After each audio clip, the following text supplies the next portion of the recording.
እንዲበላሽ ከሚያደርጉ መንገዶች ውስጥ አንደኛው ይሄ አቀማመጥ። ፍሪጅ በዚህ አይነት ሁኔታ የሚቀመጥ ከሆነ በቀላሉ ሊበላሽብን ይችላል። ስለዚህ አንድ ፍሪጅ ሲቀመጥ ምንም አይነት እንቅስቃሴ ማድረግ የለበትም በምንጠቀምበት ጊዜ። ይሄ እንደምታዩት ይሄ ምንም አይነት እንቅስቃሴ የለውም። ስለዚህ ከስር የምናስቀምጥባቸው ነገሮች እንደዚህ የሚያንቀሳቅሱበት ከሆነ ፍሪጃችን በቀላሉ እንዲበላሽ ይችላል። ሌላኛው ይሄ አቀማመጥ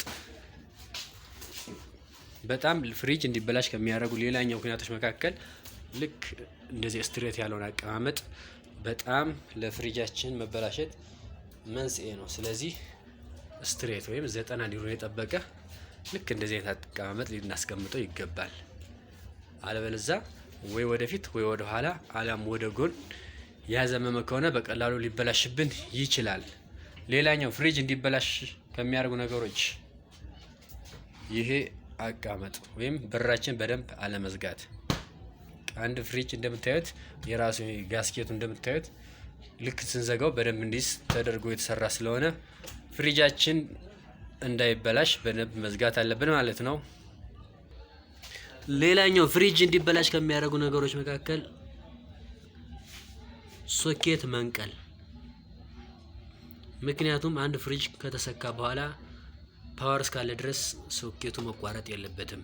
የራሱ ቴርሞስታት ስላለው የፍሪጁ ቅዝቃዜ በሚበቃበት ወይም በቂ ቅዝቃዜ ሲያገኝ ራሱ ስለሚያጠፋ ፓወር ማቋረጥ ፍሪጅ እንዲበላሽ ከሚያደርጉ መንገዶች መካከል ዋነኛው ነው። ቴርሞስታት ማለት እቺ ነች። ይሄ የምናየው የቴርሞስታቱን ቁጥር ለምሳሌ 1 ላይ ስናደርገውና 7 ላይ ስናደርገው የምናገኘው የቅዝቃዜ መጠን አንድ አይደለም። 7 በጣም ቅዝቃዜው ፈጣን ስለሚሆን ቶሎ ይዘጋል ቴርሞስታታችን፣ ሙቀት ሲሰማው ራሱ ይለኩሳል። ይሄኛው የቅዝቃዜ መጠን እንደፈጣ አጅስ እናደርገዋለን እና እቺኛው አገልግሎቷ ምንድነው? አንደኛ ላይት አለች እዚህ ጋር የፍሪጅ ላይት። እቺኛው ብራንድ ያሰየን ብቻ ነው ነገራችን ላይ ሌላ ጥቅም የላትም። እቺ ብትኖርም ባትኖርም ቢበራም ባይበራም ሌላ ችግር እስከሌለበት ድረስ ፍሪጃችን መስራቱን ይቀጥላል። አለም ፍሪጃችን ቢውሎ ላይቱ ሊበራ ይችላል። ምክንያቱም የተለየ ዲያግራም ነው ለሱ የሚሰጠው ከዛ ጋር ያገናኘው። ስለዚህ እቺ ቴርሞስታት ብታገለግለው ምንድነው እኛ ቅዝቃዜ ሲበቃ መንቀል ስለማይገባን ራሷ ሲበቃ ታቀዘቅዛለች፣ ሙቀት ሲሰማት ትለኩሳለች ማለት ነው።